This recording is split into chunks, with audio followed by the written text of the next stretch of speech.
ओम नमो भगवते वासुदेवाय।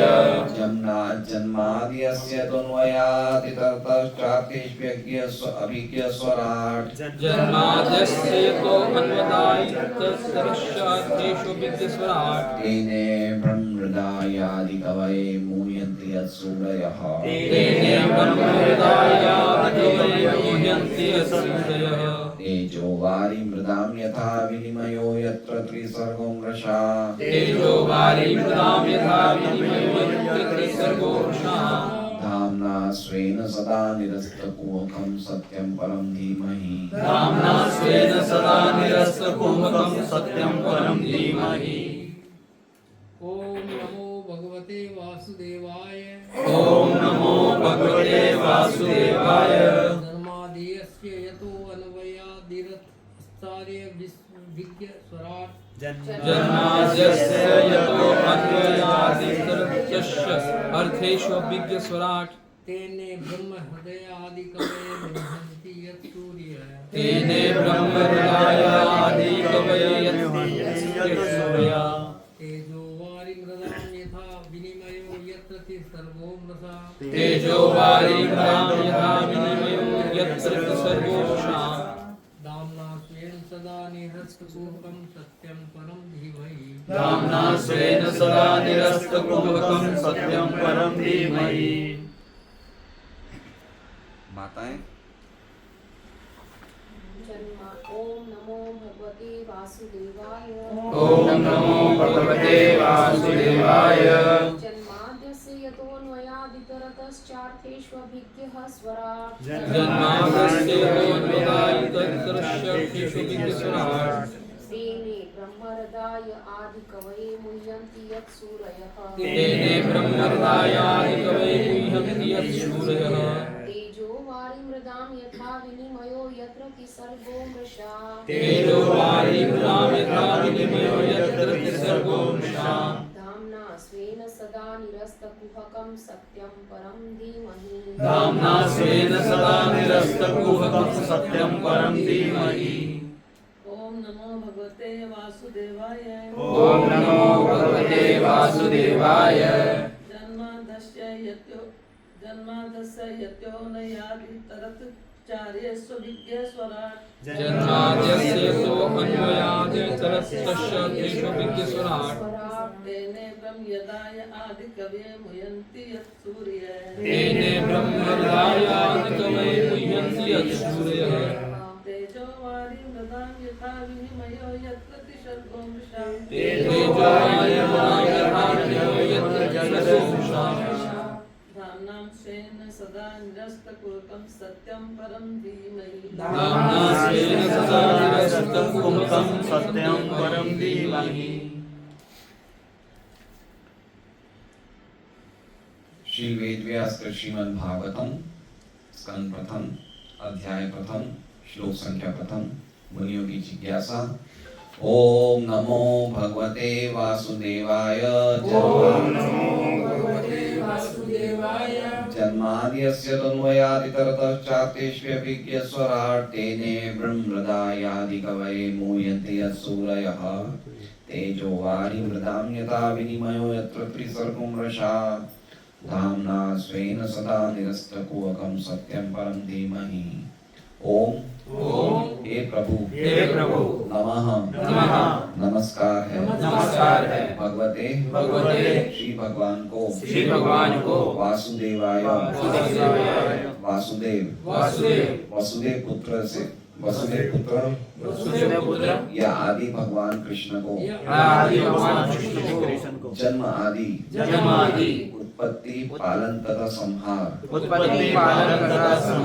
अस्य प्रकट ब्रह्मांडों का यतः जिनसे अन्वयात प्रत्यक्ष रूप से इतरतः अप्रत्यक्ष रूप से च तथा अर्थेषु उद्देश्यों में अभिज्ञ पूर्ण रूप से अवगत स्वराट पूर्ण रूप से स्वतंत्र तेने प्रदान किया ब्रह्म वैदिक ज्ञान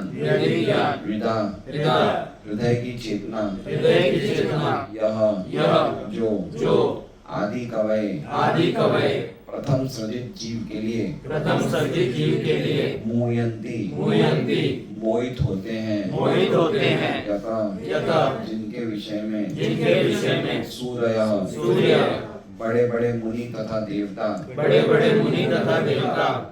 तेज अग्नि वारी जल मृदाम पृथ्वी यथा जिस प्रकार विनिमय क्रिया प्रतिक्रिया यत्र जहाँ पर त्रिसर्ग सृष्टि के तीन गुण सृष्टिकारी शक्तियाँ अमृषा लगभग सत्यवत धामना समस्त दिव्य सामग्री के साथ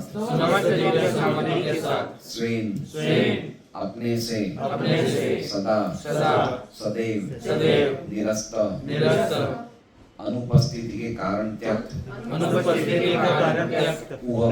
कुहकम मोह को सत्यम सत्य को परम धीमहि मैं ध्यान करता हूँ। अनुवाद। हे प्रभु, हे वसुदेव पुत्र श्री कृष्ण, हे सर्वव्यापी भगवान, मैं आपको सादर नमस्कार करता हूँ। मैं भगवान श्री कृष्ण का ध्यान करता हूँ क्योंकि वे परम सत्य हैं और व्यक्त ब्रह्मांडों की उत्पत्ति, पालन तथा संहार के समस्त कारणों के आदि कारण हैं। वे प्रत्यक्ष तथा अप्रत्यक्ष रूप से संपूर्ण जगत से अवगत रहते हैं और वे परम स्वतंत्र है क्योंकि उनसे परे अन्य कोई कारण है ही नहीं। उन्होंने ही सर्वप्रथम आदि जीव ब्रह्मा के हृदय में वैदिक ज्ञान प्रदान किया। उन्हीं के कारण बड़े बड़े मुनि तथा देवता उसी प्रकार मोह में पड़ जाते हैं जिस प्रकार अग्नि में जल या जल में स्थल देखकर कोई माया द्वारा मोहग्रस्त हो जाता है। उनके कारण ये समस्त भौतिक ब्रह्मांड जो प्रकृति के तीन गुणों की प्रतिक्रिया के कारण अस्थायी रूप से प्रकट होते हैं, वास्तविक लगते हैं जबकि ये अवास्तविक होते हैं। अतः मैं उन भगवान श्री कृष्ण का ध्यान करता हूँ जो भौतिक जगत के भ्रामक रूपों से सर्वथा मुक्त अपने दिव्य धाम में निरंतर वास करते हैं। मैं उनका ध्यान करता हूँ क्योंकि वे ही परम सत्य हैं। ओम अज्ञानतिमिरान्धस्य ज्ञानाञ्जनशलाकया चक्षुरुन्मीलितं येन तस्मै श्रीगुरुवे नमः। नाम श्रेष्ठमनुमपि शचीपुत्रम् अत्र स्वरूपं रूपं तस्यागतं गुरुपुरीं माधुरीं गोष्ठवाटीं राधाकुण्डं गिरिवरम् ओ राधिका माधवाशां प्राप्तो यस्य प्रतितकृपया श्रीगुरुं तं नतोऽस्मि।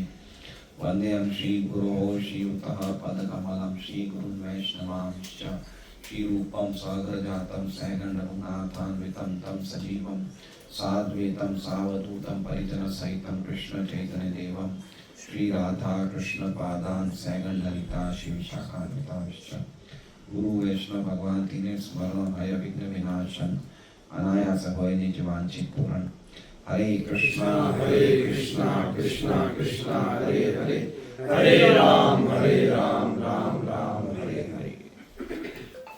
तो सभी भक्तों का स्वागत है। तो आज सब भक्तों के लिए विशेष हम सबके लिए शुभ समाचार है कि हम प्रयास कर रहे हैं यहाँ पे नियमित रूप से भागवतम क्लास शुरू करें और भागवतम क्लास भी इस प्रकार से शुरू करें कि प्रभुपाद कहते हैं कि कोई अगर प्रॉपरली श्रीमद् भागवतम को शुरू से लेके अंत तक पूरी तरह अच्छी तरह से एक एक चीज समझ के अध्ययन करता है तो उनको ईश्वर प्राप्ति, उनको भगवत प्राप्ति निश्चित है। तो हम प्रयास करेंगे अगर भगवान ने चाहा तो ढंग से समझने का, क्योंकि भागवतम ऐसा ग्रंथ है कि हमें परम सत्य का ज्ञान करवाता है। पर्टिकुलरली जो ये पहला श्लोक आज हम ले रहे हैं, ये पहला श्लोक की अद्भुत श्लोक है जो सत्यम परम धीमहि, परम सत्य की क्या परिभाषा है। परम सत्य की डेफिनेशन क्या है वो हमें इस पहले श्लोक से पता चलेगा। तो शुरू के 3 श्लोक इस प्रकार हैं। पहले श्लोक में परम सत्य की परिभाषा, दूसरे श्लोक में श्रीमद् भागवतम की महिमा और तीसरे श्लोक में श्रीमद् भागवतम के आस्वादन के लिए निमंत्रण वेद व्यास जी हमें देते हैं, है ना। तो पहले 3 श्लोक के लिए हम लोग मतलब आज तो हम पहला श्लोक भी पूरा नहीं कर पाएंगे, क्योंकि पहला श्लोक ही अपने आप में प्रभुपाद जी, गुरु महाराज भक्तिसिद्धांत सरस्वती ठाकुर ने तीसरे श्लोक में श्रीमद् भागवतम का आस्वादन करने के लिए वेद व्यास जी हम सबको आमंत्रित कर रहे हैं। तो ये पहला श्लोक है, वही पहला श्लोक इतना अद्भुत है कि गुरु प्रभुपाद जी, गुरु महाराज भक्तिसिद्धांत सरस्वती ठाकुर ने एक ही श्लोक पे 3 महीने तक लेक्चर दिया था। फर्स्ट श्लोक इतना विशाल है, तो हम तो इतनी स्थिति में नहीं है, लेकिन एटलीस्ट कम से कम 1 या 2 वीक तो जाएंगे हमारे खाली पहले श्लोक के लिए, क्योंकि पहला श्लोक क्या है कि बहुत ही आधारभूत स्तंभ है, जिन्हें समझना चाहिए, बहुत इंपॉर्टेंट है। तो हम लोग तो पढ़ते हैं, पढ़ के हम लोग बस दूसरी पेज पे क्लिक होते हैं, लेकिन हमें देखना चाहिए कैसे पहला श्लोक क्या हिसाब से परम सत्य क्या है। तो परम सत्य की डेफिनेशन क्या है, उससे हमारी गलतफहमियां, हमारे डाउट्स सब क्लियर होंगे कि भगवान कृष्ण को ही परम सत्य क्यों कहा जाता है और परम सत्य का अर्थ क्या है। तो उसके पहले जाएं, उससे पहले हम लोग ये चर्चा करेंगे कि जैसे गीता जी में 5 सब्जेक्ट मैटर हैं, 5 विषय हैं, ठीक है। जीव, ईश्वर, काल, प्रकृति और कर्म। उसी प्रकार से श्रीमद् भागवतम 10 विषयों से डील करती है। कितने विषय हैं श्रीमद् भागवतम में? 10 हैं। और 10 विषय कौन से हैं? वो दूसरे स्कंद के 10वें अध्याय के पहले श्लोक में लिखे हुए हैं। हम एक बार खाली वो श्लोक पढ़ लेंगे। अत्र सर्गो विसर्गश्च स्थानं पोषणं ऊतयः मन्वन्तरेशानुकथा निरोध मुक्तिराश्रय। तो पहला है सर्ग। सबसे पहला सब्जेक्ट मैटर क्या है? सर्ग। मतलब हमें समझना चाहिए कि भागवतम में कौन से विषयों की चर्चा है ना। ये अगर हम वास्तव में श्रीमद् भागवतम के स्टूडेंट बनना चाहते हैं, विद्यार्थी बनना चाहते हैं, तो श्रीमद् भागवत में चर्चा किस चीज की गई है। जैसे हमारे 7 दिन की कथा होती है, उसमें कहा जाता है कपिलाख्यान, रासलीला, गोवर्धन धारण, ऐसा होता है ना। 7 दिन की जो प्रोफेशनल कथा होती है उसमें ऐसे तो होता है कि प्रहलाद कथा और ऐसे 7 सब्जेक्ट है। तो 90% लोग तो जो भागवत कथा सुनते हैं उनको लगता है भाई इतने ही सब्जेक्ट और कुछ है ही नहीं, है ना। हमने भागवत सुन ली, लेकिन भागवत में जो बताते हैं कथाकार वो तो 0.01% भी नहीं है। असली सब्जेक्ट मैटर भागवतम के क्या है? पहला है स्वर्ग। स्वर्ग का अर्थ क्या होता है? ब्रह्मांड की उत्पत्ति, है ना। ब्रह्मांड की उत्पत्ति मतलब समझ रहे हैं, मतलब ये जो ब्रह्मांड जिन मटेरियल से बनता है उन मटेरियल्स की उत्पत्ति, वो कैसे, कौन बनाता है उन्हें। तो ब्रह्मांड की उस उत्पत्ति कौन करते हैं? भगवान करते हैं। समझ रहे हैं? 16 तत्व हैं, जल, अग्नि, वायु, आकाश, भूमि। तो ये सब जो तत्व हैं, वो तत्व कौन बना रहा है ना। ये ब्रह्मांड इन तत्वों से बनता है। भूमि, जल, अग्नि, वायु, आकाश, मन, बुद्धि, अहंकार, इन सब तत्वों से बनता है। तो ये सब तत्व किसने निर्माण किए? तो ये तत्वों से ब्रह्मांड बनता है। तो तत्वों के निर्माता कौन है? तो वो पहला सब्जेक्ट मैटर है स्वर्ग। स्वर्ग का मतलब ये भगवान की उत्पत्ति है। दूसरा मैटर क्या है? विसर्ग। विसर्ग मतलब ये ब्रह्मा जी की उत्पत्ति है, ठीक है। विसर्ग मतलब सेकेंडरी क्रिएशन, दूसरा क्रिएशन। पहली उत्पत्ति भगवान करते हैं, क्योंकि बिना मटेरियल बनाए तो कोई व्यक्ति, जैसे हम कारीगर को सीमेंट देते हैं, रेती देते हैं, खपची देते हैं, तो ही तो कुछ बनाएगा कड़िए को, बिना उसके तो कुछ कर नहीं सकता।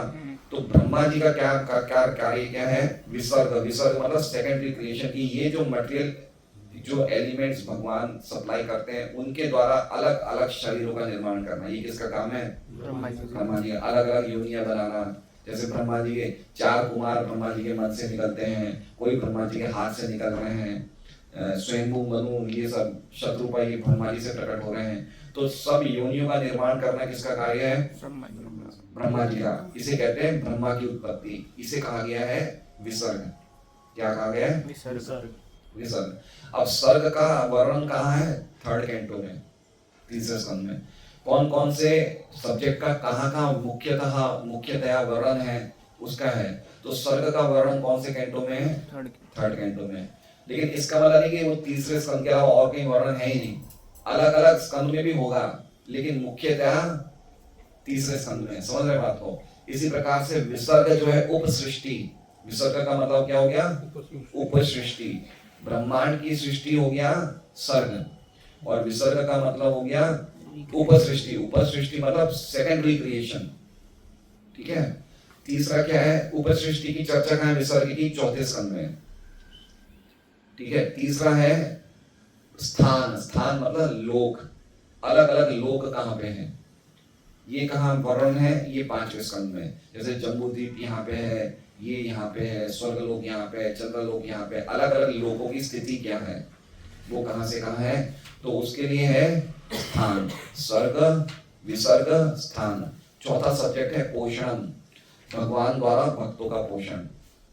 ये किसमें है? 6ठे स्कंद में। जैसे अजामिल ने ऐसा गलत काम भी कर दिया, लेकिन भगवान ने उनकी रक्षा करी, है ना। वृत्रासुर है, भगवान ने उनकी रक्षा करी। तो ऐसे ऐसे 6ठे स्कंद में है, लेकिन 7वें स्कंद में भी भगवान ने प्रहलाद महाराज की रक्षा करी। तो इसलिए ये जो ऐसा नहीं कि उसी स्कंद में है, अलग अलग स्कंद में आएंगे, लेकिन मुख्यतः उस स्कंद में आते हैं। तो चौथा क्या हो गया? पोषण। 5वां है उतय। उतय मतलब सृष्टि की प्रेरणा, इम्पेटस, है ना। सृष्टि की प्रेरणा क्या है? प्रेरणा क्यों मिल रही है सृष्टि बनाने की? किसके पीछे? इसके पीछे प्रेरणा क्या है? प्रेरणा मतलब समझ रहे हैं? फोर्स क्या है? ये भगवान ने सृष्टि क्यों बनाई, इसके पीछे उद्देश्य क्या है, क्या प्रेरणा है? तो उसे बोलते हैं सृष्टि प्रेरणा। उसे कहते हैं उतय। क्यों बनाई भगवान ने सृष्टि? हम जीवों के लिए। हम जीवों की जो इच्छाएं अधूरी रह गई है उनको पूर्ति करने के लिए, और उनको भौतिक जगत में भोग करने के लिए भगवान ने सृष्टि की रचना करी। तो सृष्टि की प्रेरणा ये है उतय। ये 5वां विषय है। 6ठा है मनवंतर। मनवंतर मतलब अलग अलग मनु, कैसे कैसे अलग अलग मनुओं का परिवर्तन होता है, इसका विषय। तो सृष्टि की प्रेरणा 7वें स्कंद में है। मनवंतर है 8वें स्कंद में। अलग अलग मनुओं की कथा, तो 8वें स्कंद में देखेंगे अलग अलग मनु की कथा पूरे 8वें स्कंद में आती है। इसके अलावा और भी जैसे क्या कहते हैं, 3रे स्कंद में मनु की भी, स्वयंभू मनु की भी कथा है। और 7वां विषय है मनु की परिवर्तन। 7वां विषय ईश अनुकथा, भगवान की कथाएं। ईश मतलब भगवान, कथा मतलब उनकी कथा। ईश कथा कहाँ पे है? ये है भगवान का विज्ञान। ये है 9वें स्कंद में। जब बड़े बड़े राजाओं के, चक्रवंशी, चंद्रवंशी राजा और सूर्यवंशी राजाओं के क्या कहते हैं, उनके कुल में भगवान प्रकट होते हैं। तो भगवान की कथा मतलब ईश अनुकथा, ये 9वें स्कंद में है। 8वां है निरोध। निरोध का अर्थ क्या हो गया? भगवान के धाम को वापस जाना, है ना। ये कहाँ पे पढ़ रहे हैं? ये है 12वें स्कंद में, भगवान के धाम में वापस जाना। तो ऐसा नहीं है कि खाली उसी में है। 3रे स्कंद में ध्रुव महाराज भी जाते हैं। तो 3रे में, 4थे में ध्रुव महाराज का, शायद 3rd में, 4th में, 4थे स्कंद में। और 9वां है मुक्ति, यानी कि मुक्ति प्राप्त करना, मोक्ष प्राप्त करना। और 10वां क्या है? आश्रय। आश्रय मतलब इन सब का आधार। समझ रहे हैं? तो 10वां आश्रय कौन से स्कंद में है? ये 10वें स्कंद में। तो आश्रय कौन है 10वें स्कंद में? किनकी लीला है? भगवान कृष्ण की। तो सबका आश्रय कौन है? ये जितने भी 9 सब्जेक्ट हैं, स्वर्ग से लेके मुक्ति है, इन सबका आश्रय कौन है? भगवान कृष्ण। ये सबके आधार है। आश्रय तत्व, आश्रय तत्व का वर्णन 10वें स्कंद में है। और 10वां स्कंद क्या है? पूरा भगवान कृष्ण की लीलाओं पे केंद्रित है, इसलिए भगवान कृष्ण सबके आश्रय हैं। बाकी जितने 9 सब्जेक्ट हैं ये आश्रित हैं। ये क्या है? आश्रित। और 10वां सब्जेक्ट मैटर क्या है, आश्रय तत्व। वो कौन है? वो कृष्ण है। तो कृष्ण सबके आश्रय हैं और 9 के 9 ये क्या है? ये आश्रित है, ये है ना। तो ऐसे समझना है। तो इस तरह से ये 10 सब्जेक्ट मैटर है। अत्र सर्ग विसर्गश्च स्थानं पोषण मूर्तयः मन्वंतरेशानुकथा निरोधो मुक्तिर आश्रय। अब देखिए दूसरा श्लोक क्या है इसी दूसरे स्कंद का 10वां अध्याय का सेकंड श्लोक। वो क्या है? दशमस्य विशुद्ध्यर्थम नवानाम ये लक्षणान् वर्णयन्ति महात्मानः श्रुतेनार्थेन चान्यसा। इनमें से जो 10वां आश्रय तत्व है उसकी दिव्यता को अन्यों से पृथक करने के लिए उन सब का वर्णन कभी वैदिक साक्ष्य से, कभी प्रत्यक्ष व्याख्या से और कभी महापुरुषों द्वारा दी गई संक्षिप्त व्याख्याओं से किया जाता है। मतलब कहने का मतलब है कि ये जो 2 सब्जेक्ट मैटर है, आश्रय और आश्रित, ये समझना जरूरी है। हर एक वस्तु इस जगत में क्या है? आश्रित है और भगवान कृष्ण क्या है? आश्रय है ना। तो जो 9 सब्जेक्ट हैं ये क्या है? आश्रित है। ब्रह्मांड की सृष्टि, उपसृष्टि, प्रेरणा, सृष्टि की प्रेरणा, ये सब चीजें क्या है? किस पे आश्रित है? ये भगवान पे आश्रित है। इसे कहते हैं परम सत्य, है ना। परम सत्य की और भी हम समझेंगे, पहले ये चीज समझना जरूरी है। देखिए अगर हम ढंग से पढ़ेंगे श्रीमद् भागवतम तो हम बिना भागवतम का प्रचार के नहीं रहेंगे। इतना अद्भुत ग्रंथ है भागवतम, इतना अद्भुत ग्रंथ है। लेकिन हमें बिल्कुल जिसे कहते हैं ना विनम्र भाव से पढ़ना चाहिए। चाहे हम घर में अध्ययन करें या क्लास में बैठे हैं, प्रॉपरली समझें हर एक बात को, और कहीं भी हमें कोई डाउट हो तो हम पूछ सकते हैं। तो इसलिए जो पहले 2 स्कंद हैं ये सबसे इंपॉर्टेंट है भागवतम के। सबसे इंपॉर्टेंट मतलब ये भगवान के चरण कमल है। कौन से स्कंद? पहला और दूसरा, ये भगवान के चरण कमल है। इसलिए क्योंकि इनमें क्या कहते हैं 3 चीजों की वो है, आश्रय तत्व भी बताया गया इसमें, और इसमें पोषण भी है, और विसर्ग की भी चर्चा है, और सर्ग की भी चर्चा है। इसलिए ये 2 स्कंद तो हमें पढ़ने ही चाहिए। श्रीमद् भागवतम पूरा भगवान का क्या है? ये शरीर ही है ना। तो पहले 2 स्कंद क्या है? चरण। तीसरा और चौथा स्कंद क्या है? जंघाएं। 5वां स्कंद क्या है? नाभि। 6ठा स्कंद भगवान की छाती। 7वां 8वां भगवान की भुजाएं। 9वां भगवान का कंठ। 10वां भगवान की जो कृष्ण की लीला है वो मुखमंडल।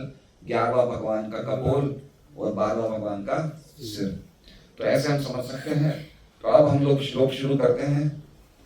कैसे हम समझेंगे? तो आज तो मेरे हिसाब से हम ज्यादा तात्पर्य करीबन 6 पेज का है, लेकिन सबसे पहले हम श्लोक समझें। तो इसमें देखिए ये श्लोक किस पे इंगित है? सत्यम परम धीमहि। ठीक है। तो कोई भी व्यक्तियों को, कोई भी चीज को उनके लक्षणों से पहचाना जाता है ना। लक्षण मतलब समझ रहे हैं? सिम्टम्स। जैसे मान लीजिए कि कोई अगर हमारे घर में कोई बीमारी होती है तो हम बीमारी को कैसे पहचानेंगे? उसके लक्षण से। तो अब इसमें सबसे पहले श्लोक में इसके लिए सबसे पहले किसको नमस्कार किया जा रहा है? परम सत्य को। सत्यम परम धीमहि, मैं परम सत्य का ध्यान कर रहा हूं, मैं परम सत्य को नमस्कार कर रहा हूं। तो सबसे पहले परम सत्य के लक्षण क्या है?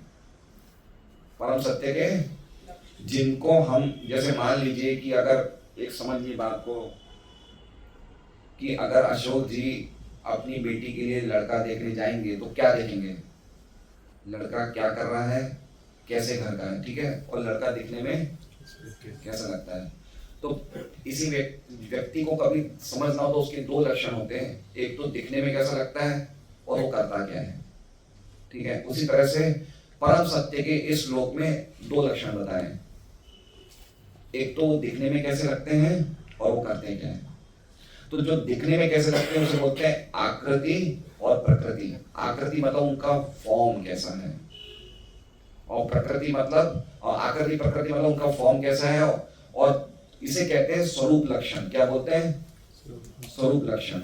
और एक होते हैं तटस्थ लक्षण, उनके कार्य क्या है ना। व्यक्ति को खाली देखने से पसंद करोगे, उसके कुछ काम काज भी देखोगे, काम करके देखेंगे ना। आज हमें नरेंद्र मोदी दिखने में तो अच्छा लगता है कि उसके साथ उसने कुछ कार्य भी तो अच्छे किए जो हमें अप्रिशिएट करते हैं। सही बात है अनिल जी। तो उसी प्रकार से व्यक्ति के हमने देख लिया परम सत्य कृष्ण बहुत सुंदर है, लेकिन उनके कार्य क्या है ना। जैसे कोई गृहिणी होती है, आप सुंदर तो लेके आ गए, रसोई बनानी है तो कब तक उसे सजाएंगे संवारेंगे, है ना। तो गृहिणी का क्या, दो कार्य हो गए, एक तो हो गई उसकी सुंदरता, एक उसकी घर में रसोई बनाने के कार्य। तो इसी तरह से परम सत्य के दो लक्षण है, एक होता है स्वरूप लक्षण जो उनके रूप का वर्णन करती है, और एक होता है तटस्थ लक्षण जो उनके कार्य का वर्णन करती है। ठीक है। अब परम सत्यम परम धीमहि ये क्या है, स्वरूप लक्षण है। जो सबसे इस श्लोक में जो आखिरी लाइन है क्या है, सत्यम परम धीमहि, मैं वो परम सत्य का ध्यान करता हूं। तो परम सत्य का मतलब क्या हो गया, ध्यान करता मतलब कोई व्यक्ति का ध्यान किया जा रहा है। ठीक है, मतलब व्यक्ति के रूप का ध्यान कर रहा है, तो वो तो उसका वर्णन वेद व्यास जी किस लिए कर रहे हैं, ये स्वरूप लक्षण बताने के लिए। व्यक्ति परम सत्य का रूप है। कोई भी व्यक्ति किसका ध्यान करता है, कोई निराकार वस्तु का तो ध्यान नहीं कर सकता है ना। तो परम सत्य का एक लक्षण क्या बताया, मुख्य लक्षण क्या है, उनका एक स्वरूप है। तो आखिरी लाइन क्या है, सत्यम परम धीमहि, मतलब ये स्वरूप लक्षण की चर्चा हो रही है। और शुरू से लेके आखिर तक उसके पहले जो पूरी लाइन है वो क्या है, भगवान के तटस्थ लक्षण है, उनके कार्य क्या है। समझ रहे बात को, परम सत्य के कार्य क्या है ना, उनके कार्य क्या है, वो क्या क्या कर सकते हैं। और ये जो कार्य करते हैं वो हमेशा नहीं करते हैं, कभी कभार करते हैं। समझ रहे हैं। जैसे मान लीजिए कि श्यामा वल्लभी माता जी बहुत अच्छा समोसा बनाना जानती है, तो क्या 24 घंटा बनाएगी, कभी कभी बना देगी, मेहमान आगे बना देगी। तो उसी तरह से भगवान ये भौतिक जगत की सृष्टि करते हैं, ये इनका तटस्थ लक्षण है, कभी कभार करते हैं। ऐसा नहीं कि 24 घंटे लगे हुए सृष्टि बनाने में, कभी कभी बनती है, कभी कभी संहार हो जाती है, कभी कभी बनती है, कभी कभी संहार हो जाती है। तो तटस्थ लक्षण क्या क्या है वो हम देखेंगे। ठीक है, तो सबसे पहले है जन्मादि अस्य यत, पहला लक्षण भगवान का, क्या करते हैं वो, उनका कार्य क्या है।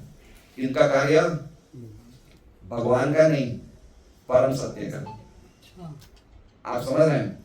अभी देखिए हम समझेंगे कि परम सत्य और भगवान, यद्यपि भगवान परम सत्य एक ही है, लेकिन श्रीमद् भागवतम हमें पॉइंट आउट करती है किस पे, सत्यम परम धीमहि। परम सत्य समझ रहे हैं। देखिए जैसे मान लीजिए कि 2016 के पहले 500-2000 के नोट चलते थे, उनसे हम लाखों करोड़ रुपए की परचेजिंग कर सकते थे। लेकिन वो नोट आज चलेंगे नहीं चलेंगे, वो क्या हो गए, आज काम के नहीं रहे। तो मतलब उस टाइम तो सत्य थे, लेकिन अभी वो सत्य नहीं है। तो ये हो गया रिलेटिव ट्रूथ। रिलेटिव मतलब समझ रहे हैं, कुछ स्थिति में ही वो चीजें मानी जाती है। जैसे मान लीजिए कि आपके पास रुपया है, बहुत रुपए वाले हो आप, लेकिन आप अमेरिका जाओगे तो रुपया काम आएगा क्या, नहीं, वहां तो डॉलर काम आएंगे। समझ रहे हैं। तो हमारे पास जो भी चीजें महत्वपूर्ण है, जिसको हम महत्वपूर्ण समझते हैं, मूल्यवान समझते हैं, लेकिन वो हर समय मूल्यवान नहीं होती है।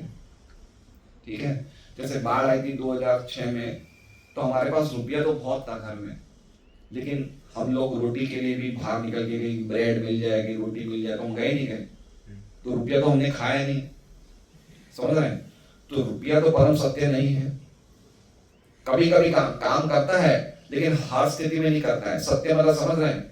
जैसे मान लीजिए कोई व्यक्ति बहुत ही प्रभावशाली है, बहुत ही धनी है, हमेशा रहेगा, उस व्यक्ति को सब सलाम कर रहे हैं, उसको सब पूजा पाठ कर रहे हैं, उसको सब बहुत मान सम्मान दे रहे हैं, हमेशा करेंगे नहीं करेंगे। तो उसकी कुछ सत्ता है, लेकिन हमेशा नहीं है। लेकिन परम सत्य का मतलब क्या होगी, वो जो सत्य हर समय, हर काल में, हर स्थिति में, सब समय सत्य ही रहता है ना। सत्य मतलब उस सत्य को कभी भी, उस सत्य को निरस्त नहीं किया जा सकता है, वो हमेशा बना रहता है। ठीक है, भौतिक जगत का सत्य हमेशा नहीं बनाया जाता है। जैसे मान लीजिए कि अभी कोई गुंडे आ गए इस घर में, और शर्मिला माता जी अकेली है, और अशोक जी अंदर कमरे में, वो पूछेंगे अशोक कहाँ है, तो शर्मिला माता जी क्या बोलेगी, नहीं है घर में, बंद कर देगी दरवाजा। तो झूठ बोला ना, लेकिन ये झूठ बोलना सही था ना झूठ बोलना। तो इस तरह से जो भौतिक जगत का सत्य है वो परम नहीं है, वो कभी कभी ऑल्टर किया जा सकता है, लेकिन जो परम सत्य है वो हमेशा परम सत्य रहता है, उसमें कभी कोई ऑल्टर नहीं होता। मतलब समझ रहे हैं, मतलब उसी पे सब कुछ आश्रित है, उसके बिना कोई चीज चल नहीं सकती है। एक पॉइंट समझ रहे हैं, जैसे मान लीजिए हम छींक रहे हैं, मल को त्याग कर रहे हैं, मूत्र को त्याग कर रहे हैं, छींक रहे हैं, हर एक के ऊपर एक एक देवता है, ठीक है, लेकिन ये देवता तभी काम करेंगे जब परम सत्य या भगवान इनको एनर्जी सप्लाई करेंगे, नहीं तो नहीं करेंगे। पॉइंट समझ रहे हैं बात को? तो परम सत्य का क्या होगा कि वो परम सत्य का जहां से सब कुछ निकल रहा है, जहां से सब कुछ सप्लाई हो रहा है, जो हर एक चीज का सोर्स है, उसे परम सत्य कहते हैं, ठीक है। तो ये भागवत किस पे इंगित कर रहा है? परम सत्य पे। परम सत्य का विज्ञान क्या है वो समझो, कि हर एक चीज कहां से निकल रही है ना। तो परम सत्य का क्या है? ये जगत क्या है? ये भी परम सत्य है। जगत के अंदर कौन प्रवेश कर रहे हैं? भगवान, परम सत्य। और जगत से अलग भी कौन है? परम सत्य, है ना। विष्णु सहस्त्र नाम में दो नाम है, एक विश्व है, एक विष्णु है। पहला नाम क्या है? विश्व, और दूसरा नाम क्या है? तो विश्व भी भगवान, विष्णु का एक नाम क्या है? विश्व। तो विश्व क्या है? ये भी भगवान है।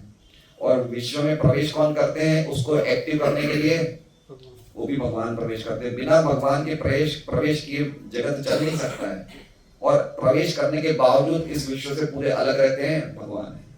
कैसे संभव है? ये परम सत्य अचिंत्य शक्ति से सब कुछ संभव है ना। चौथे अध्याय में भी, गीता जी में 9वें अध्याय में 9.4 में लिखा है, मया तदम इदम सर्वम जगत अव्यक्त मूर्तिना मत्स्थानि सर्वभूतानि न चाहन्ते शनि।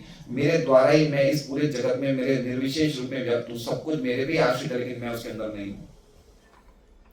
तो ऐसे हम समझें कि जन्मादि अस्य, तो पहला कार्य क्या है परम सत्य का? जन्म आदि अस्य, तो पहला शब्द है जन्म आदि। आदि मतलब एक्सेट्रा एक्सेट्रा एक्सेट्रा, मतलब जन्म भी, पालन भी, संहार भी।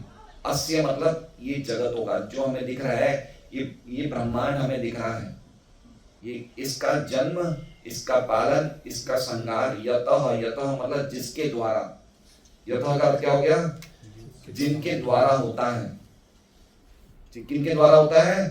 परम सत्य के द्वारा। तो पहला भगवान का तटस्थ लक्षण क्या है? कि ये जन्म, भौतिक जगत का जन्म, जगत का पालन और जगत का संहार किनके द्वारा हो रहा है? इनके द्वारा हो रहा है। ये इनका पहला कार्य, जन्मादि अस्य। तो फिर कह रहे हैं अन्वयात। अन्वयात मतलब ऐसा नहीं है कि ये करके शांत हो गए, है ना। ऐसा नहीं है कि जैसे बिल्डर क्या करता है, सोसाइटी बनाता है, सोसाइटी सौंप के दूसरी जगह चला जाता है। ऐसा नहीं है कि पूरा जगत बनाया, जिनके द्वारा बना, जिनके द्वारा पालन हुआ, जिनके द्वारा संहार हुआ, उसके बाद उन्हें उनका उसे कांटेक्ट नहीं। अन्वयात, अन्वयात मतलब जो प्रत्यक्ष रूप से इस जगत से संबंधित है, प्रत्यक्ष रूप से इससे टच में है। किससे टच में है? जगत से। कौन प्रत्यक्ष रूप से टच में है? परम सत्य। प्रत्यक्ष। अन्वयात मतलब डायरेक्ट। अन्वयात मतलब डायरेक्ट। कैसे टच में है? कि भगवान की इच्छा से जगत बन गया, तो भगवान की टच में है नहीं है। अब मान लीजिए कि सूर्य जी नया घर खरीदेंगे, तो कैसे आया नया घर? सबसे पहला कारण क्या था? उन्होंने इच्छा से अपनी इच्छा व्यक्त करी और उन्होंने घर खरीदा। तो उसी तरह से भगवान ने क्या किया? अपनी इच्छा से इस जगत को बनाया। तो ये क्या? अन्वयात। अन्वयात मतलब सीधे संपर्क में भगवान, इसके सीधे टच में है। और दूसरा शब्द क्या है? अन्वय इतरतश। दूसरा क्या है? जन्मादि अस्य। अन्वयात इतरतश। इतरश मतलब सीधे संपर्क में रहते हुए भी वो बिल्कुल निर्लिप्त है। निर्लिप्त मतलब समझ रहे हैं? मतलब उन्होंने क्या किया? उन्होंने अपनी शक्ति से जगत को देखा, अपने आंखों की कार्य शक्ति से जगत को देखा, और जगत कार्य करने लग गया। अब उसके डायरेक्ट कांटेक्ट में नहीं है। कौन से जगत के? भौतिक जगत के direct day to day contact में नहीं है, लेकिन हो रहा है उनके कारण ही सब कुछ हो रहा है, लेकिन डायरेक्ट कांटेक्ट में नहीं है। समझ रहे हैं आप?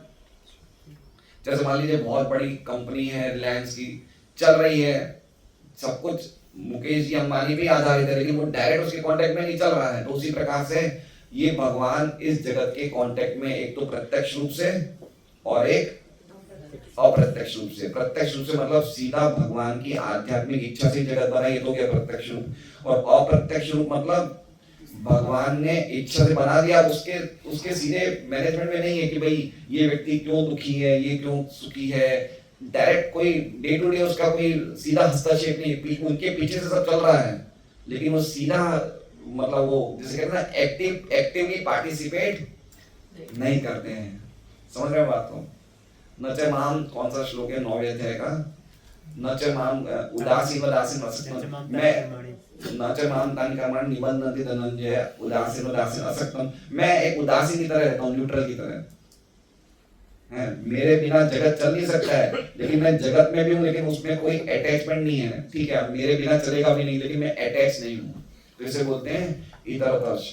फिर क्या कह रहे हैं? चार्थेष्व अभिज्ञ स्वराट। अर्थेषु मतलब जितने भी अर्थ हैं, जितने भी जगत पालन संहार और जब जगत प्रकट होता है उसके पीछे जो भी मतलब जो भी उसकी जो एक्टिविटीज जगत की, उन सभी चीजों में अभिज्ञ, अभिज्ञ मतलब सब कुछ जानते हैं वो। अभिज्ञ मतलब कॉन्शियस, है ना। जैसे मान लीजिए सुरेश जी के शरीर में क्या हो रहा है, कौन जानता है?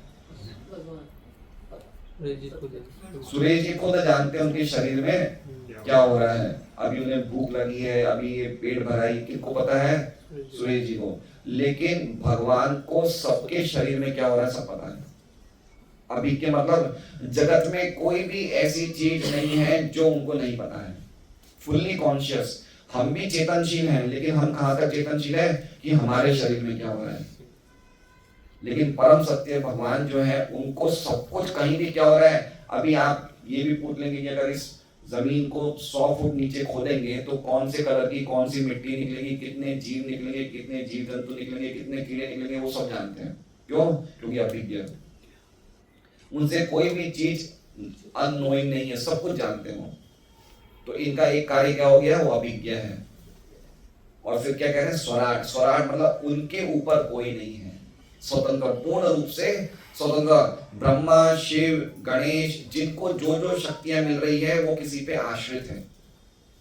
जैसे समझ रहे बात को? जैसे हम लोग किसी पे हम कंट्रोल्ड हैं, कंट्रोलर हैं। अगर हम मान लीजिए अगर हमें मैंने ये बोल दिया कि भाई अभी बज रहे हैं क्या कहते हैं 8:54, अब मैंने ये भविष्यवाणी कर दी कि मैं 9:10 में 16 मिनटों में मजूरा गेट पे अपने घर पे पहुंच जाऊंगा। लेकिन मैंने स्टेटमेंट तो बोल दिया, लेकिन मैं पूर्ण रूप से पक्का नहीं कि इस टाइम पे पहुंच जाऊंगा। अगर ट्रैफिक आ गया तो टाइम लग सकता है। ठीक है, जैसे अर्जुन ने बोल दिया मैं शाम को जयद्रथ का वध कर दूंगा, लेकिन वो नहीं कर सकते थे, वो असंभव था, तो भगवान ने पूरा करवा दिया। समझ रहे? तो पॉइंट क्या है कि हम स्वराट नहीं है, हमें किसी पे आश्रित होना था। टाइम के हमारी ट्रेन छूट सकती है तो हमारे रुक नहीं सकती है। हम कुछ भी चाहे तो हमें पहले एसएमसी से परमिशन लेनी पड़ती है, घर बना रहे तो नक्शे का परमिशन लेना पड़ता है। हम स्वराट नहीं है, लेकिन परम सत्य क्या है? स्वराट। उनको किसी से परमिशन लेने की जरूरत नहीं, पूर्ण रूप से स्वतंत्र है। ब्रह्मा विष्णु शिव, तो ब्रह्मा शिव ब्रह्मा अलग अलग देवताओं की बात ही क्या है? जो स्वयं भगवान की भगवान ही है वो भी उनसे स्वतंत्र नहीं है। समझ रहे हैं? जैसे नरसिंह भगवान है, वामन देव है, ये सब कौन है? ये भगवान के रूप है ये। अच्छा, नरसिंह भगवान की बात कर लेते हैं हम। नरसिंह देव और भगवान कृष्ण दोनों एक ही हैं, दोनों विष्णु तत्व हैं। ठीक है, शक्ति में कौन ज्यादा है? शक्ति में कौन ज्यादा है? बराबर है, बराबर है ना? सही बात है ना? कोई इसमें डाउट तो नहीं है ना? लेकिन शक्ति में एक बराबर होते हुए भी भगवान कृष्ण नरसिंह देव के रूप में पूरी शक्तियां प्रकाशित नहीं करते। ठीक है, जितनी आवश्यकता होती है उतनी ही शक्तियां को उस टाइम प्रस्तुत करेंगे। समझ रहे? जितने भी अवतार हैं, यद्यपि शक्ति में देखा जाए विष्णु तत्व, यद्यपि शक्ति में देखा जाए तो उनमें कोई डिफरेंस नहीं है, लेकिन जितनी आवश्यकता होगी उतनी ही शक्ति उस रूप में प्रकट करेंगे। जैसे नरसिंह भगवान के टाइम पे जितनी आवश्यकता थी उतनी प्रकट करी, लेकिन जब वो कृष्ण खुद प्रकट होते तो सभी शक्तियां पूर्णतः प्रकट करते हैं। तो जितने भी विष्णु तत्व है उनको भी उनकी भगवत्ता किससे प्राप्त होती है? कृष्ण से। समझ रहे हैं? दीपाचरे वही दशांतरों।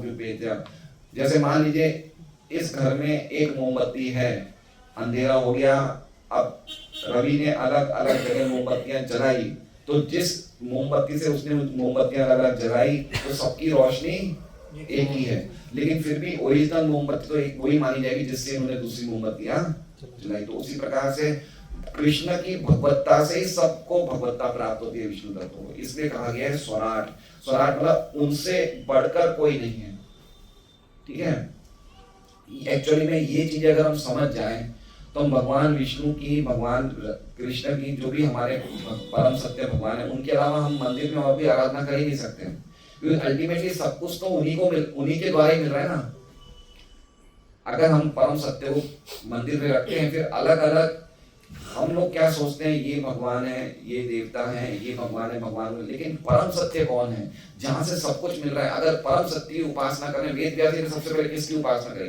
सत्यम। ये वेद व्यास ही कह रहे हैं, ओम नमो भगवते वासुदेवाय सत्यम परम धीमहि, कि मैं वो परम सत्य का ध्यान करता हूँ। तो अल्टीमेटली परम सत्य में सब कुछ आ गया। अगर हम ये सोचते हैं कि अगर मैं कृष्ण की पूजा कर रहा हूँ मंदिर में और अगर मैंने दुर्गा जी की फोटो नहीं रखी तो दुर्गा जी नाराज हो जाएगी, कुछ नुकसान हो जाएगा, कुछ गड़बड़ हो जाएगी। लेकिन परम सत्य का अर्थ क्या है कि परम सत्य में दुर्गा जी अपने आप आ गई।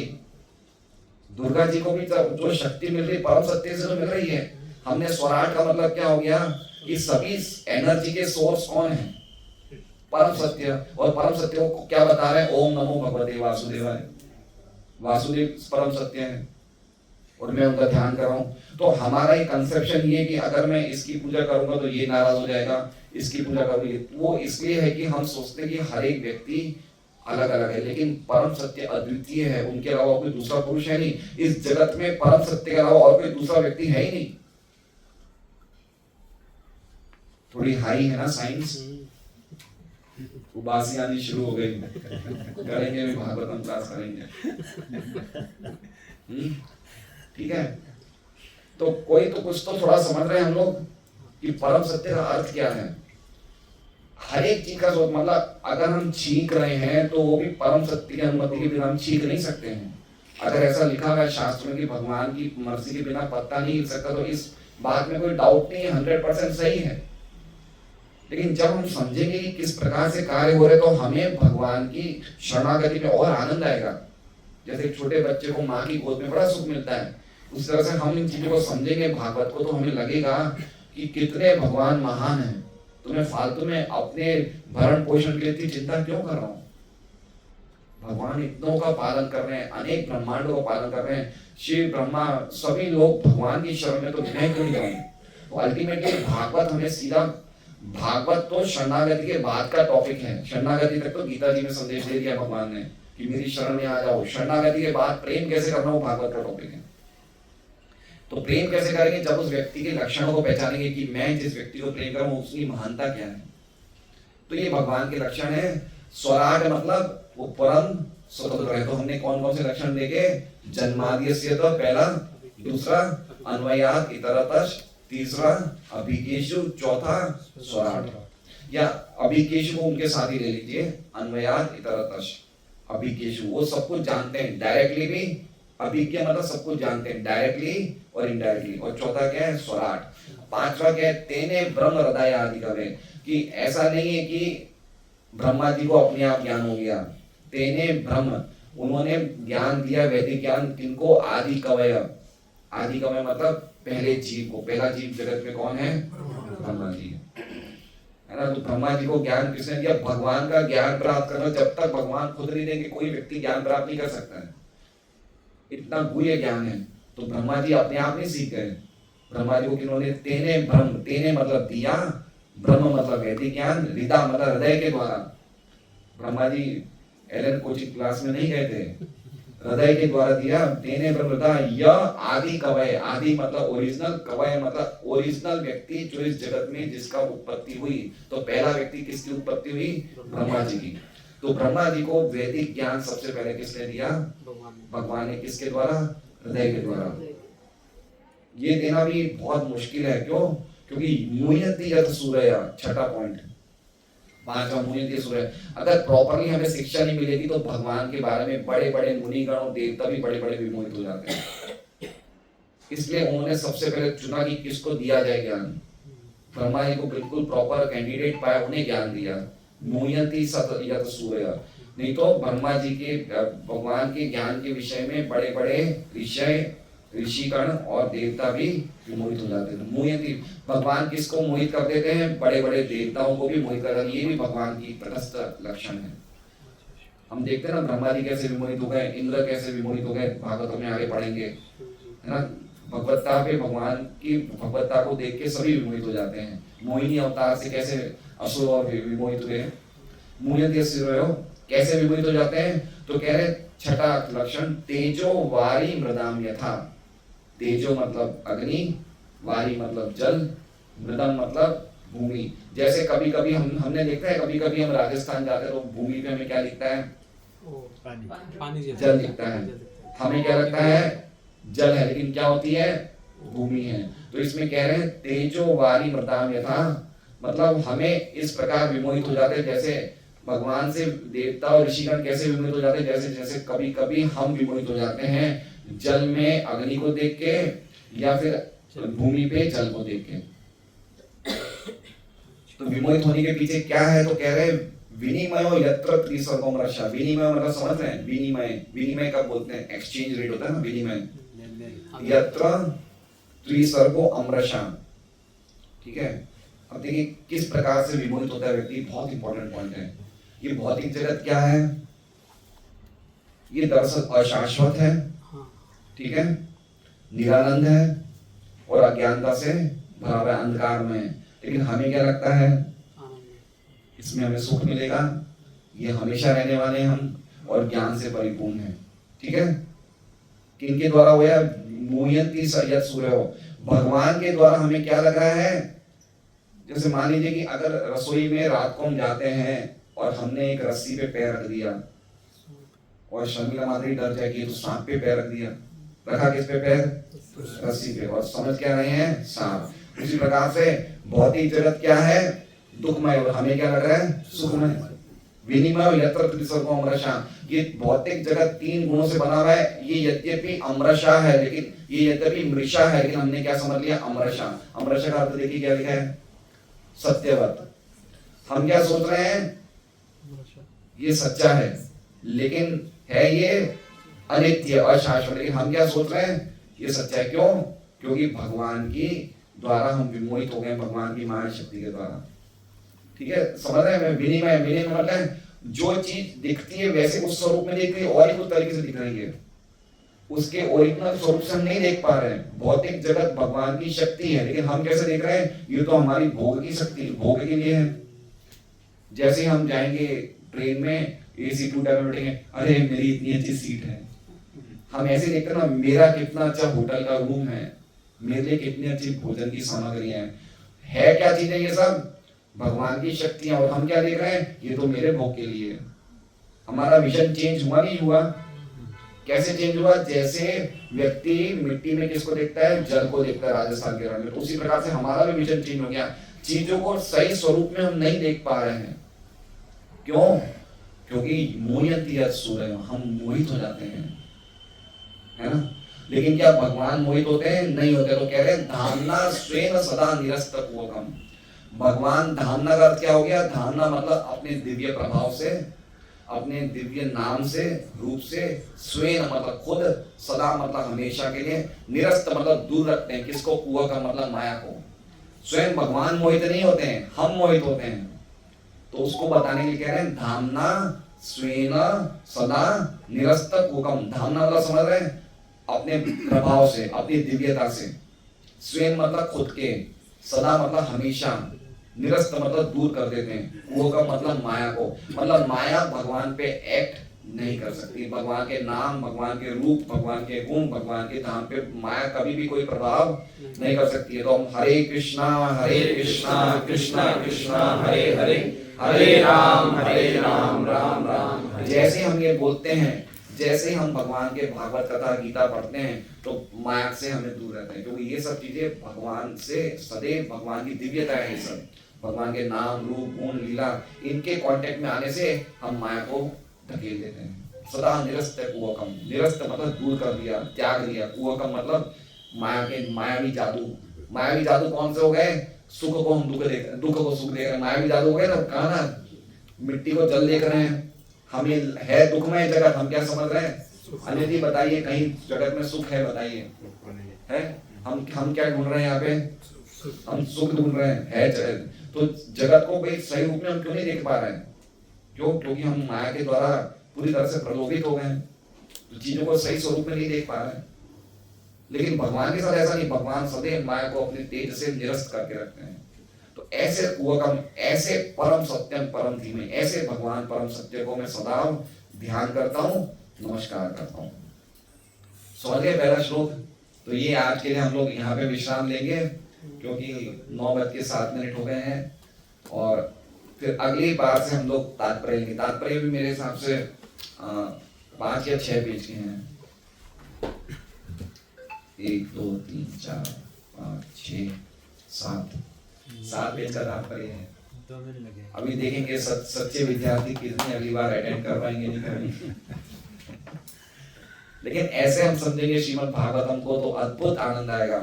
और आने वाले श्लोक में कथाएं आएंगी, अलग अलग व्यंग, अलग अलग कथा किससे जुड़ी हुई है, सब प्रसंग आएंगे, तो बहुत ही आनंद आएगा। अगर हम भागवत सुनेंगे तो इससे बढ़कर कोई हमारे शोक मोह, पूरी मानवता पीड़ित है, मानव समाज पूरा पीड़ित है, पशु समाज भी पीड़ित है, लेकिन मानव समाज इस पीड़ा को समझ सकता है। वो कौन सा पीड़ा है? शोक मोह और भय। सबको डर है, सबको शोक है, सबको मोह है ना। ये हृदय का ताप क्या है? हृदय का संताप क्या है? हृदय का ताप क्या है?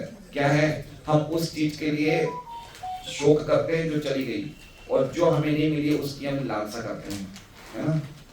ये भागवतम का प्रॉपर पढ़ने से ये हमारा हृदय का संताप दूर हो जाएगा। खाली पढ़ने मात्र से, खाली इस प्रकार से समझने से हमारा हृदय का शोक दूर हो जाएगा। परम सत्य भगवान में फर्क? परम सत्य, देखिए परम सत्य की तीन स्टेजेस हैं, ब्रह्म, परमात्मा और स्वयं भगवान। तो परम सत्य और भगवान में तो एक तरह से कोई अंतर नहीं है, लेकिन भगवान को भगवान और परम सत्य का डिफरेंस बताया जाए। भगवान तो हम किसी को भी, जैसे कोई व्यक्ति, अब जैसे कभी कभी भागवत में इंद्र को भी भगवान कहा गया है, सुखदेव गोस्वामी को भी भगवान कहा गया है, शिव जी को भी भगवान कहा गया है, नारद जी को भी भगवान कहा गया है, लेकिन ये परम सत्य नहीं है ना। हम भी एक तरह से देखा जाए तो हम भी छोटे छोटे भगवान हैं। कुछ ऐश्वर्य भगवता ऐश्वर्य, तो कुछ ऐश्वर्य हमारे में भी, हम भी ईश्वर हैं, हम भी कुछ हद तक कुछ कंट्रोल कर सकते हैं, है ना। कुछ हाथ में हमारे भी, जैसे अनिल जी अपने घर के मालिक हैं तो अपने घर के लोगों को कंट्रोल कर सकते हैं, लेकिन ये सुप्रीम कंट्रोलर तो नहीं है, पूरे बिल्डिंग को तो कंट्रोल नहीं कर सकते हैं, है ना। तो उसी तरह से ईश्वर हमें भी कहा जाता है, लेकिन परमेश्वर भगवान है। तो उसी तरह से कभी कभी भगवान ऐसे भी बोल दिया जाता है, लेकिन परम सत्य जो है, यद्यपि भगवान परम सत्य का ही एक ही चीज है, लेकिन परम सत्य को समझना जरूरी है, और भागवतम सबसे पहले हमें परम सत्य को समझाती है। हरे कृष्ण। तो आपको पहला क्लास में कैसा लग रहा है?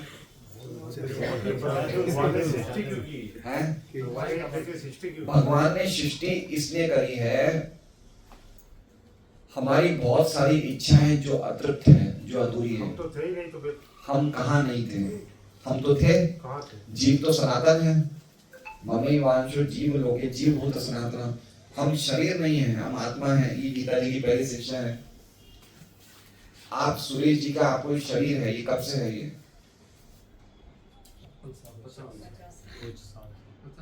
यद्यपि आप देखिए आपके शरीर में अलग अलग चेंजेस हो रहे नहीं हो रहे, ठीक है।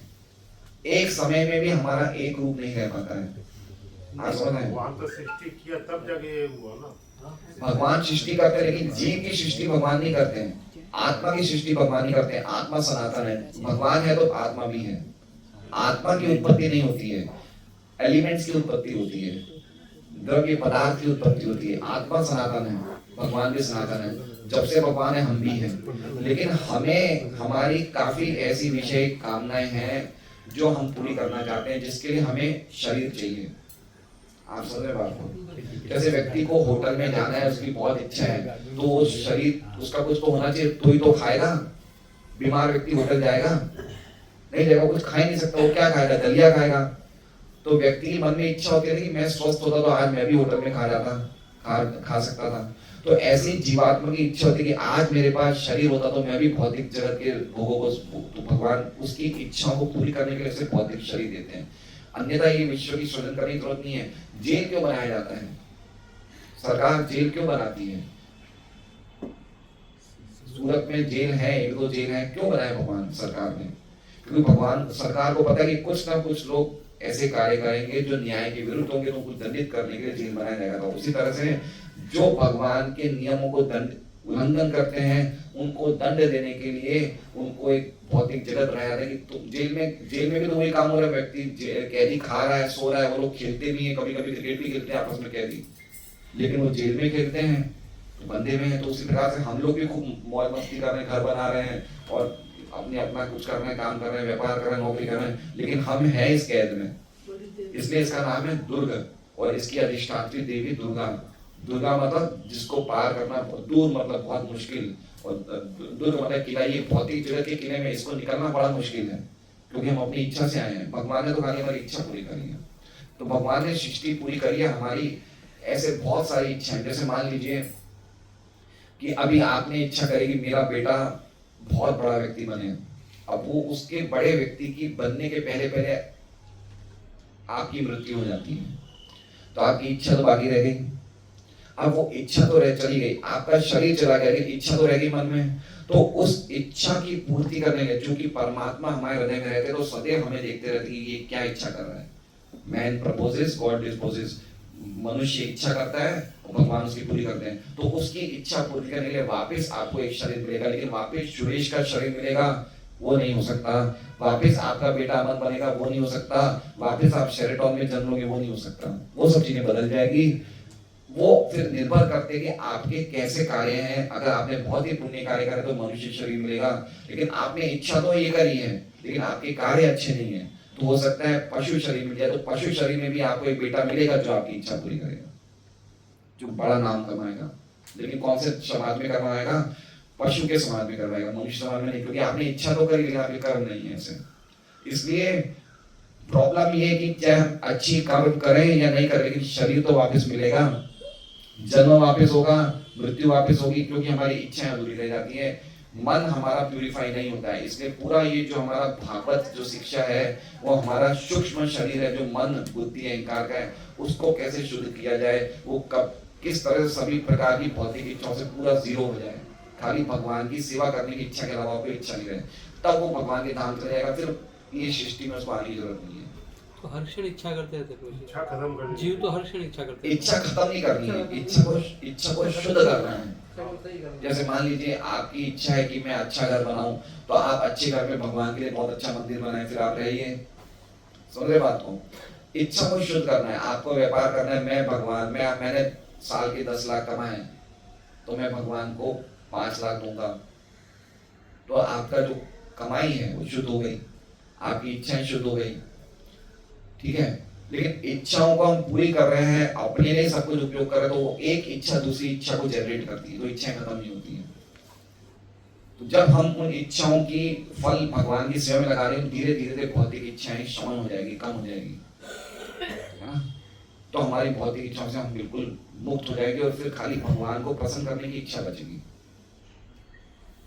ठीक है। तो अभी ये सब चीजें बहुत आएगी। भागवतम तो एक तरह से आप समझिए ये पूरा खजाना है ना। भागवतम इतनी चीजें कि हमें लगेगा कि इससे बढ़कर कोई चीज नहीं है। हम 100 करोड़ भी कमा लेंगे ना, उतना सुख नहीं मिलेगा जो भागवतम एक श्लोक पढ़ने में मिलेगा। इतना अद्भुत ग्रंथ है भागवतम, लेकिन हमें अटेंड करना चाहिए। मैं तो हर रोज करने को तैयार हूँ, लेकिन आप तैयार हैं? पार्टियां वाले चिल्लाएंगे। मैं तो हर एक के लिए तैयार हूँ। मैं तो यहाँ तक की तैयार हूँ कि वहां तक यहाँ आ जाऊंगा, लेकिन आप तैयार हैं? अब तो हम 2 बार तो कर ही सकते हैं। इच्छा करनी पड़ी। एक दिन फिलहाल 2 नहीं 3 दिन हफ्ता में देखते हैं। अभी पहले एक बार फिलहाल वीक में 1 महीने तक 4 वीक में एक करते हैं। अगला अभी नक्की कर दो प्रभु जी, अगला सर नेक्स्ट भागवतम कहाँ करना है? यहीं पे करना है, एक जगह करना है। उनका पेंडिंग है ना। अच्छा, किनका? मदन समाधि। हाँ, तो अगला क्लास मतलब संभाल लेंगे। सुरेश जी से पूछ लीजिए, वो तो बोले रोज कराने वो तो मना नहीं करते। आप रोज सुरेश जी भागवतम क्लास सुनेंगे ना वीक में?